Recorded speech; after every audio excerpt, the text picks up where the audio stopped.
بسم الله الرحمن الرحیم. حمد و مصلی. محترمینو یو محترم رو دا پښتنه کړې ده چې زما پرې چا باندې پیسې باندې ولې وس هغه غریب سو مسکین سو ډیوالي سو زما پیسې نشي راکولی نو آیا زه هغه زما زړه قرضه و دته په زکات کې ورپرېښولی سم او که نه سم زما د زکات غاړې په خلاصېږي او که نه خلاصېږي. محترمینو د زکات په مسله باندې سر خلاص کړي. زکات چې کم دی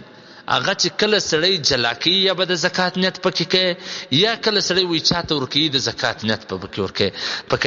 دا ورکولو وخت کې به ستا د زکات نیت وي. هغه زړې قرضې چې ستا دا کړلې دي هغه اوس په زکات کې نشي پرېښولی. اوس به دغه رنګه ستا زکات ادا کېدلی سي چې ته و دته پیسې ورکړې د زکات ته و دا ستا پوروړي ته شرط به نه پرېږدي چې زما پور به پوره کوې ته به یې و دته ورکړې او چې ور دې کې بیا به ته هغه پیسې برته خپل پیسې واخې او که یې نه درکاوی په زور هم خپل حق ځینې وصولولی سي. علامه مفتی انعام الحق قاسمي صاحب په خپل کتاب د زکات مسایلو انسایکلوپیډیا صفحه نمبر 346 په حواله سره ده